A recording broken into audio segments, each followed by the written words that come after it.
ശ്രീലങ്കൻ മണ്ണിൽ ഇന്ത്യ തകർത്തടിച്ചിരിക്കുകയാണ്. പ്രത്യേകിച്ച് സഞ്ജു സാംസൺ. നാളത്തെ T20ക്ക് മുന്നോടിയായിട്ട് ഇന്ത്യ ഇന്ന് പരിശീലന മാച്ച് കളിച്ചിട്ടുണ്ടായിരുന്നു. ഇന്നത്തെ മാച്ചിലാണ് സഞ്ജു തകർത്തടിച്ചിരിക്കുന്നത്. കോച്ച് ഗൗതം ഗംഭീർ പോലും ഞെട്ടിയിരിക്കുകയാണ്. ഗംഭീറിനെ സാക്ഷിയാക്കിയാണ് സഞ്ജുവിന്റെ അഴിഞ്ഞാട്ടം.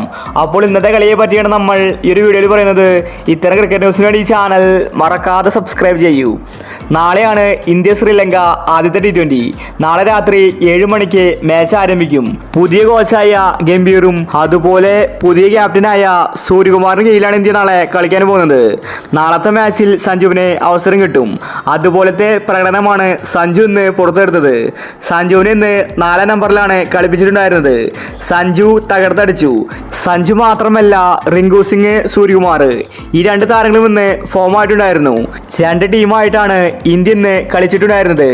സൂര്യകുമാർ ഒരു ടീമിൽ, അതുപോലെ സഞ്ജു മറ്റൊരു ടീമിൽ. 2 ടീമായിട്ടാണ് ഇന്ത്യ ഇൻട്രാസ്കോഡ് മത്സരങ്ങൾ കളിച്ചിട്ടുണ്ടായിരുന്നത്. ഗംഭീർ ഇന്ത്യൻ താരങ്ങളുടെ കളി നോക്കി കണ്ടു. ഇന്നത്തെ മാച്ചിൽ സഞ്ജു അടിച്ചു തകർത്തു. അതുപോലെ റിങ്കു സിംഗും സഞ്ജുവിന്റെ ടീമിലായിരുന്നു. ജയ്സ്വാളും ഗില്ലുമായിരുന്നു ഇന്ന് ഇന്നിംഗ്സ് ഓപ്പൺ ചെയ്തത്. സഞ്ജു എല്ലാ ബോളുകളും തലങ്ങും വിലങ്ങും ആക്രമിച്ചു. ഗ്രൗണ്ട് മുഴുവൻ സഞ്ജു സിക്സർ പായിക്കുന്ന വീഡിയോ സോഷ്യൽ മീഡിയയിൽ കാണാൻ സാധിക്കുന്നുണ്ട്.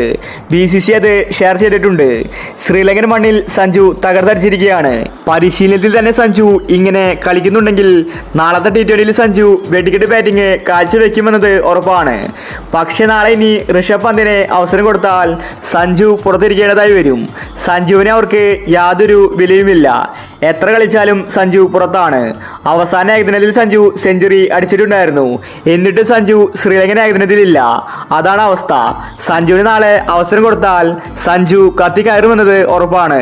അപ്പോൾ നമുക്ക് നാളത്തെ T20ക്ക് വേണ്ടി കാത്തിരിക്കാം. ഇത്തരം ക്രിക്കറ്റ് ന്യൂസിന് വേണ്ടി ഈ ചാനൽ മറക്കാതെ സബ്സ്ക്രൈബ് ചെയ്യൂ.